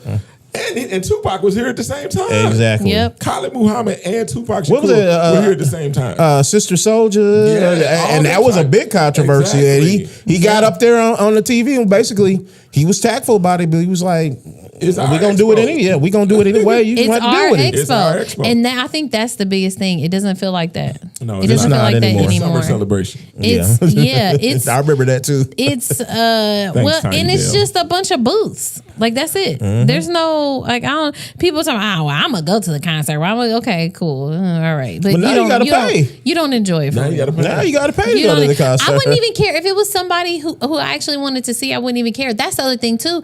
They're not accommodating for the changing of like guard. Like They're not making there's the work only pain. so long. Yeah, there's only so long that you can keep like people that now I know who Stephanie Mills is, but there's a whole lot of folks I mean, who these are don't. Like, they're bringing the same people. you're gonna have to start now- tapping into new money. Is my point. Like, Yeah, that they were bringing when I was 18 or 19 years old, Facts. going down to the free concert. Yeah, like you trying And they to. were old school acts then. They Facts. should be trying, and that's what I'm saying. That's what I'm saying. You should be transitioning to who would be old school acts. Like the nostalgic acts for millennials now are the Drew Hills, the Yeah. Jagged Edge, the you know what I mean. You're gonna have to start tapping in a H-Town, different way. like, yeah. You know, like when the Millennium Tour came through, and y'all didn't think like we all bought tickets, especially to the first Millennium Tour, because it was just a nostalgia thing. We didn't care about Bobby Valentino or nothing like that. He's just a nostalgia thing, and it's like the fact that they looked at that be successful, especially that first run, right? And didn't even think we should piece something together like that. Like that Like, was it ain't come like on. I'll say this in the amp. There are more DJs than Kid Capri. Boy. I'll leave it alone. Let's move on. Okay. Oh, this is one of the ones. That's goodness. It's not a good thing. It is Sorry. not. Sorry, it's not a good thing. But so Indiana made national news. Not for a good thing. It was due to Senator Greg Taylor and David Nez-godski. Nez-godski. Their sexual harassment allegations. So they did a national report on sexual harassment in state government, and Indiana was the only state that needed a whole page to cover this. And it's because our sitting senator Taylor has That's my senator. Your senator has 6. I spell senator with an I. 1, 2, 3. It's a lot of sinning. Senator has six sexual harassment allegations that have been reported through the Indy Star. I will The mark of the wild beast right there. Oh my God! Okay, the mark of the wild beast. Yeah, we Mark of the wild beast. My goodness. my goodness. So the report is from the National Women's Defense League. The report found 400 allegations of sexual harassment against 145 sitting state lawmakers between 2013 and 2024. Did y'all even know we had 145 sitting state lawmakers? That is Not just here. This is across okay. the Okay. No, across the nation. I'm about to say because because it could be here. yeah, across the nation. 11, Report- all that in 11 years. Yes, in 11 years. In 11 years, y'all. 11 years. And this is the thing. 400 allegations of sexual harassment. If you know me, 11 I've been years. going ham about the Greg Taylor stuff. Folks been mad that I didn't go as hard on the David Nez-godski guy. But he's not. He's not He's anywhere He's like near. 150 miles away. Like Yeah. we couldn't even pronounce his name. And this was an issue. Yes. Trying to figure out how to pronounce We his had to name. learn how to pronounce his in name. South Bend, That's yeah. one. 2, it's the only allegation we know of. They settled out of court. It was For about 8 bands. It was through his business. It was nasty work. I mean, I'm not it definitely excusing was. It was. Yeah, It was nasty work. I'm not excusing it at all. But I did find that 6 allegations 6. in the state house 666. and other like workplace things, like they were actual workplace things that felt more egregious to me. And it was. It was weird. I don't want to compare, not to say more, but it feels more six pressing. is more than one. 6 is more. Sure. But it felt more. it felt more pressing too, because he's actively making the State House an unsafe place, allegedly. And so that's a problem. That is a problem. When you say 6 out of the 400 nationally is one person. Yeah. Oh my God. See what I mean? That is nasty work. That is nasty 6 work. out of 400 nationally over 11 years by himself. One dude. By himself. And y'all know, same day that his first 3 allegations dropped, they went in there that afternoon and voted him in as minority leader. Yeah, and it wasn't until we put a whole bunch of pressure on them. But it was a whole nother set. It was 3. And then it was another 3, right? Yes, no, it was the first 3. Then they voted him as minority leader. Then a second set. So we applied pressure, got a code of conduct through our state party, got an ethics committee, all kind of stuff. Because we didn't want our party supporting people like this. Right. Hello, okay? For the people who feel like it's misguided, no. The Democrat Party 100% supports Democrat incumbents, and we wanted to make it clear that there should be a standard for the people we support, whether they're in a seat or not. There should be a standard. So that's what that was about. And then when the second set of allegations came out, we applied more pressure. And we actually asked Greg Taylor to step down from his seat, period. Yeah. Not from his minority leader seat, from his actual seat. That's a bandwagon I'm still on. I'm still going to hold to that. I think these places need to be safe for all people, but especially for women who often end up on the short end of the stick with issues like this. You cannot encourage and tell us. And honestly, I charge every other organization too that supports and encourages women to be in this space. How could you support and encourage women to be in this space but not advocate for their safety once they're in those spaces? That's unacceptable. I seen some comments from our current state party leader. We'll talk about that in a second. Talion talking about, she was a part of like a new process they created and all this stuff for the Senate. It's yet to be effective. It has yet to be effective. We need actual comprehensive reporting standards. We need real third-party accountability where they actually come in and they really investigate these things, because the Indy Star was able to find victims and 2 people, each of them, to corroborate these stories. So they're having 18 people at least, confirming 6 different stories of his sexual harassment allegations. This is insane. He should not be able to continue in this seat. I stand on that. I put my hat on that, and I don't care who that makes that. I don't care who gets mad about that. If this is where we're at, this is what we have to deal with. Absolutely not. Okay, absolutely not. And his district, by the way, I'm just going to throw it out there, is securely Democrat.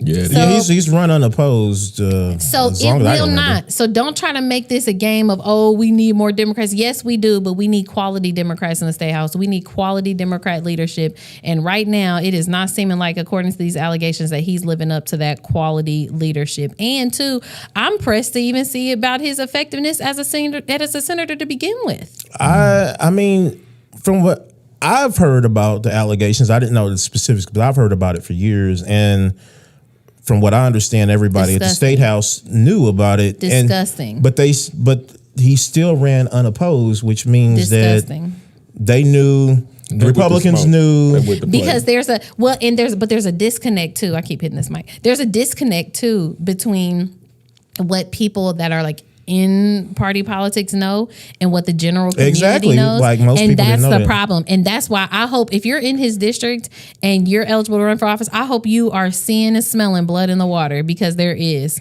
You need to get out there. These people need to know that these kind of issues are happening. These kind of allegations exist, and that they deserve and can have better leadership if they voted in. They can have it. They can have it. Also, challenging his supporters. He gets a lot of money from a lot of different folks. Y'all need to start. You need to start challenging that. Yeah, as far as I've seen, I think he raises the most money of the IBLC members. I believe so. He's up there. I think Porter is up there too. Okay. I think, but he's up there. Y'all go look at that stuff. See who's supporting him. See about, and too, where there's 6 allegations, y'all, we've seen it 50,000 trillion times. Where there's smoke, there's fire. There was 3 allegations. Huh? Like the allegations are really, really ugly. Oh, horrific. I mean, very detailed allegations. Very detailed. Yeah, walking in the bathroom behind a woman and locking the door or offering a job and saying that if you got to know how to keep a secret. I won't tell your secrets. Nasty work. Nasty work. Safe with me. No, are safe with G, remember? Safe with G. Nasty G. I can't Nasty do it. work. I'm sorry, y'all. And listen, and I don't usually go this hard on a particular individual because I like to tackle systems.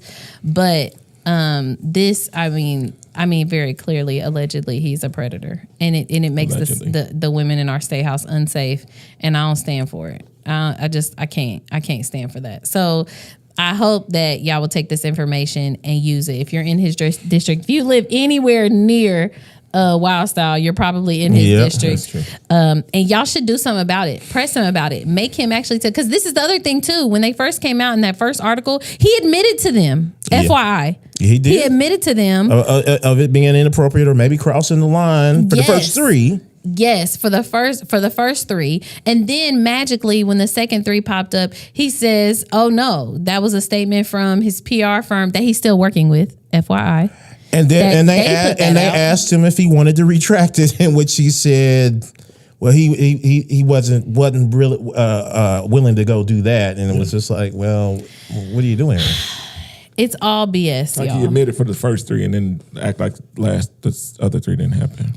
It's all BS. And if I'm being totally honest, the best I can do, because I do love our black men, I'll give you really good advice. Step down now before you lose more than just a seat.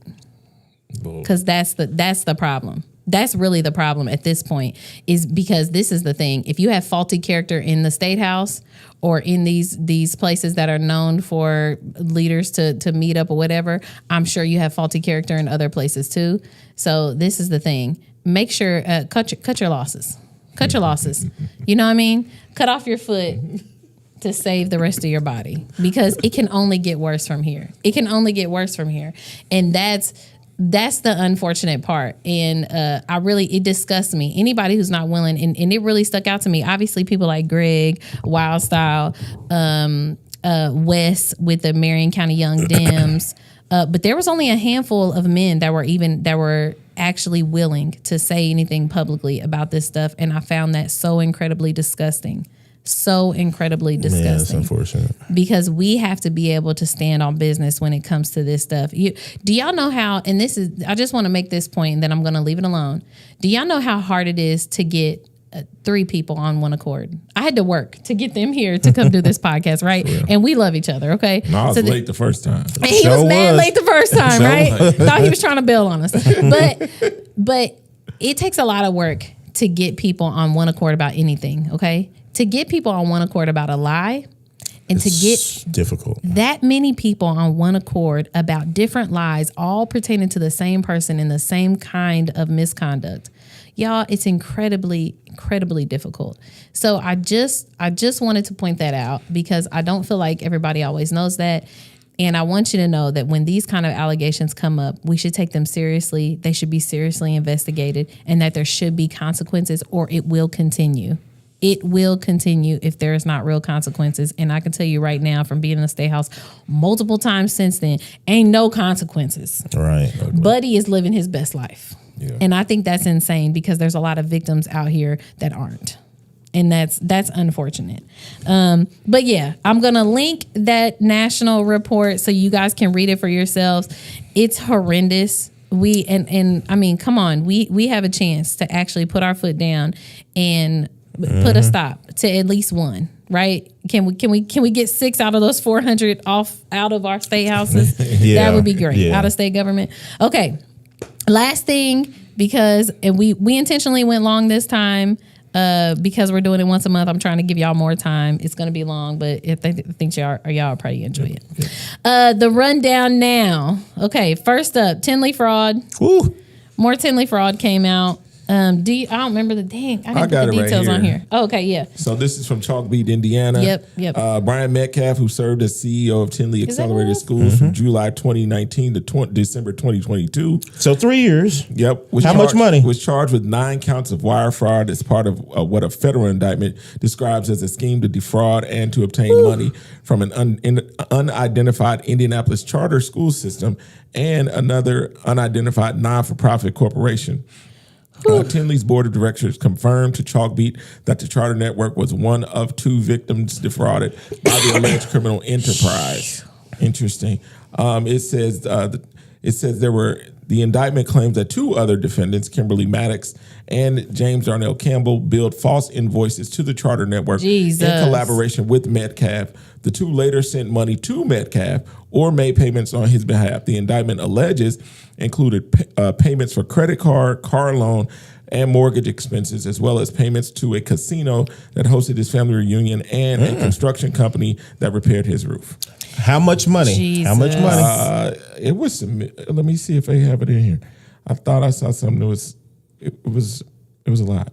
Yeah, I mean, clearly. It was close to $1 million. Oh, here it is.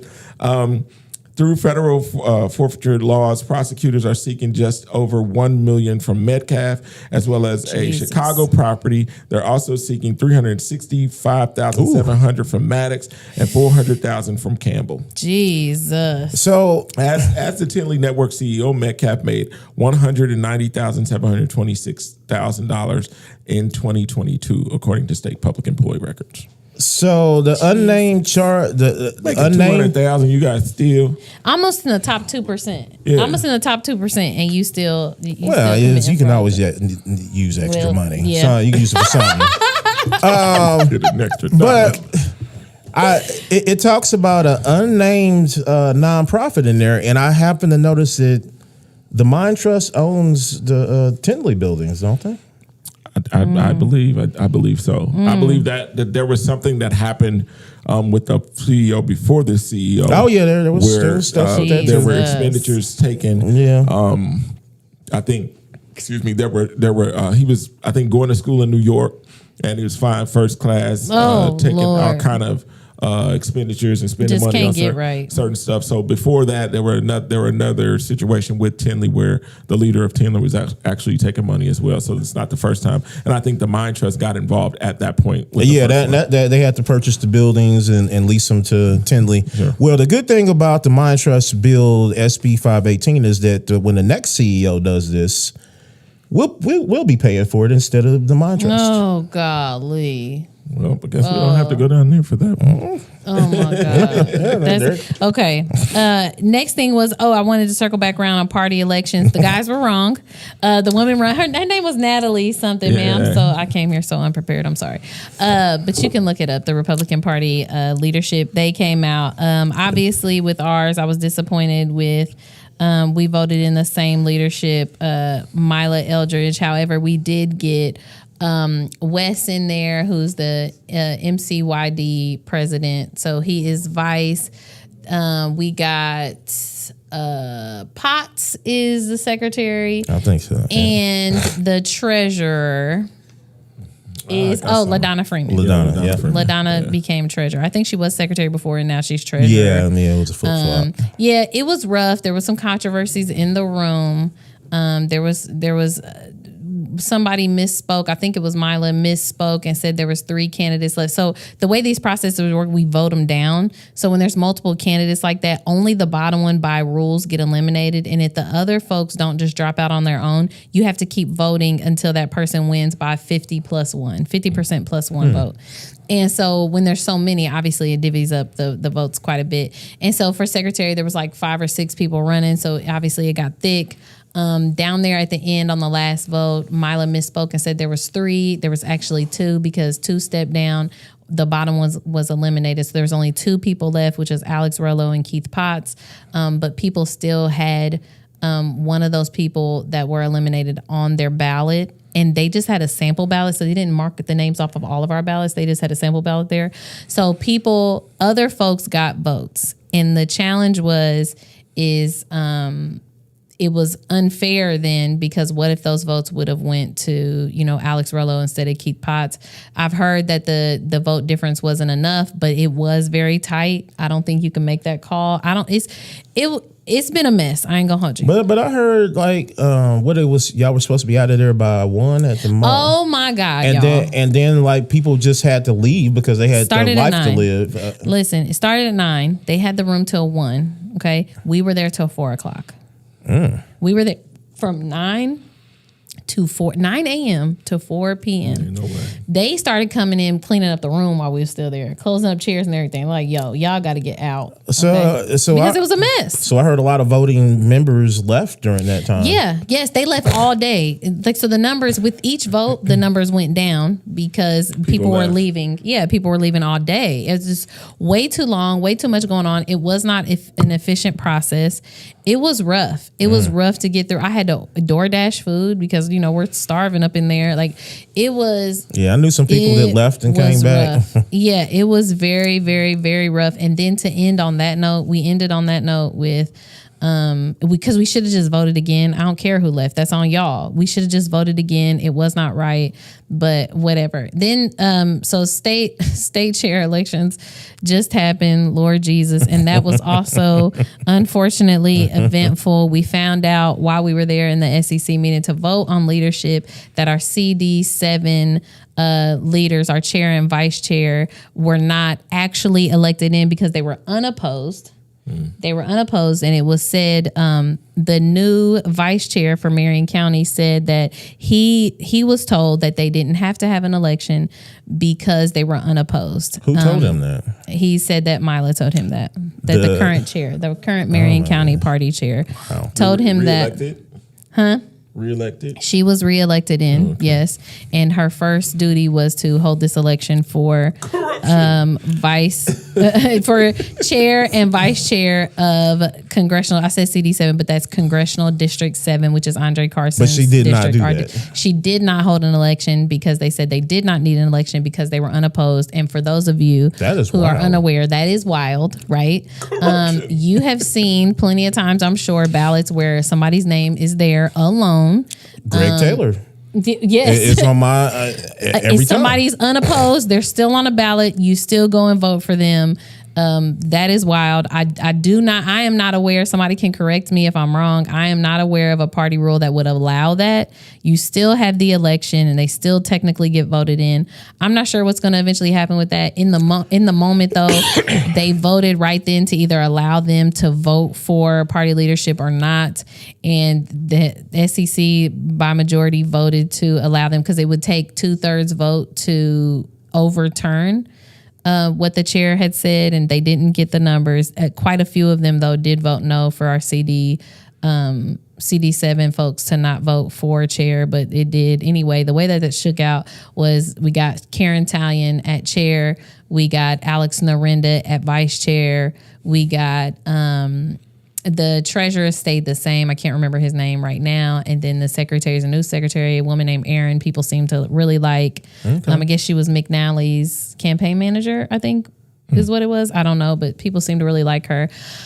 I don't know. It doesn't seem like they're coming in on a good note. Like the stuff I was talking about Talion saying earlier, like, I don't know. It just doesn't seem good. I hope it turns out good, though, for the party's sake. Next thing, I know that was long, but I just wanted y'all. It's a little long. It was long for us. Okay? Sounds like it. It was long for us. Felt like the meeting. Oh my God. Hawk said, shut up. Hawk said is hosting a fundraiser this week. Lord, the Hawk. Is he running again? Yes, he is running. Yes, he's gonna run. He's gonna run.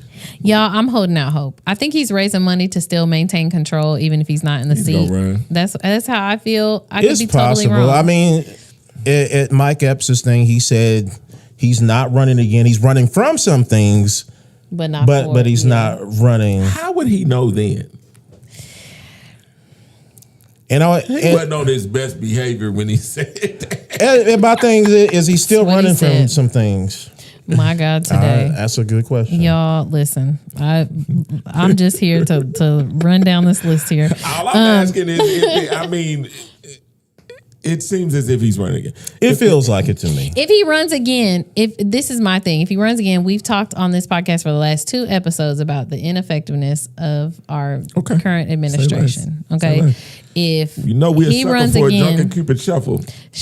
Oh my God! Please, we're big fans of the wobble. I point you back at the disclaimer at the start of this episode. Exactly. My God, today Samantha didn't say that or Wild Side. It was wobble.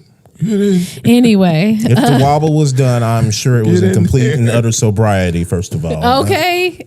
Back to the disclaimer. Don't be you know what I mean? As the wobble is often done in trash and drip.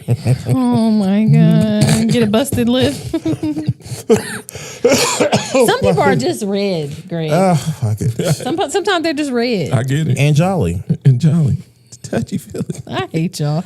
Okay.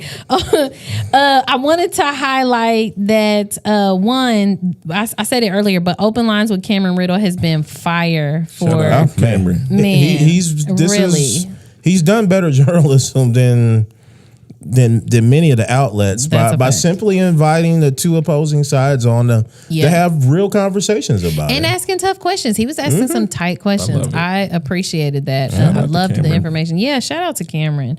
And then the last thing, another shout out. The African American Coalition came out against SB 518. Good for y'all. Yes. Okay, thank you. Who is the African American Coalition? It is a coalition of organizations that was listed at the bottom. Oh, the African American Coalition of Indianapolis. Indianapolis. Oh, okay. The AACI. Yeah. What? Came out against 518. And they basically said the same thing that we did. Like, we're all for supporting all kids in their educational journey, but you shouldn't have to take it from some kids to give it to others.